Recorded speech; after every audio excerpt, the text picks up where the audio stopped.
देवता हार गए, तब सारे देवताओं की शक्ति को इकट्ठा करके ब्रह्मा जी ने दुर्गा जी का निर्माण किया। ये आदि शक्ति है। तो चलिए गायत्री माता का आह्वान हम सबों को भी क्या कर रही है, सब बुद्धि दें, विवेक दें, और इन्हीं के कृपा से जो है भगवान राम की स्थापना यहाँ हो पाए इस भावना के साथ। ओम गायत्री त्रिशुभ जगत अनुपंक्तयासा बृहतृष्णा ककुट सूच भी समयंतुता।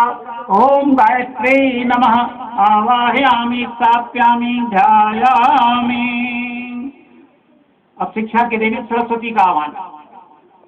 शिक्षा की ये काय की देवी है? शिक्षा मतलब जानकारी। हमको दुनियादारी की जानकारी, इतिहास, भूगोल की किससे मिलती है? सरस्वती से मिलती है।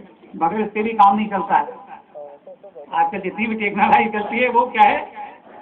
वो सब सरस्वती की कृपा है। तो चलिए उनका भी आह्वान, उनका भी अपने जीवन में महत्व है।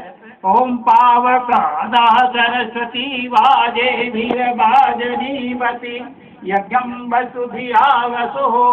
ओम सरस्वती नमः आवाहयामि स्थाप्यामि ध्यायामि ततो नमस्कारं करोमि। अब समृद्धि की देवी कौन है? लक्ष्मी जी। कौन नहीं चाहता भाई लक्ष्मी? हाथ खड़ा करो। ऐसा कोई है क्या लक्ष्मी? भाई ठीक है, वो बना देती है, उल्लू बनाती, बात ठीक है, क्योंकि लक्ष्मी जिससे प्रसन्न होती है उसको उल्लू बना देती। रात भर नींद नहीं आती रहती, उल्लू रात में जगता रहता है, पूरी रात जागता है उल्लू।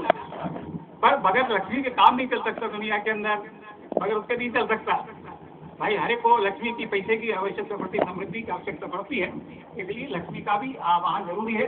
पर लक्ष्मी के साथ गायत्री होना जरूरी बात है, क्योंकि लक्ष्मी पैसा तो देगी लेकिन सदुपयोग करने की सामर्थ्य कौन देगी? गायत्री देती है। इसलिए कभी भी जो है हम चाहे सरस्वती की पूजा करें, चाहे लक्ष्मी की करें, चाहे काली की करें, चाहे दुर्गा की करें, चाहे हनुमान जी की करें, चाहे जिस देवी देवता की पूजा करें, इसलिए उसके साथ ऋषियों ने कहा कि गायत्री का जप करना, गायत्री की साधना करना बहुत जरूरी है।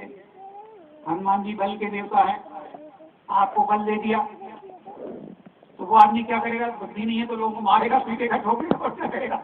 लूटेगा और क्या करेगा? लेकिन अगर मान लो उसके साथ गायत्री आ गई, सद्बुद्धि आ गई, विवेक आ गया, तो उसका सदुपयोग करेगा, बल का उपयोग लोगों को बचाने में, लोगों की सहायता करने में लगाएगा। इसलिए कहा गया। चलिए लक्ष्मी जी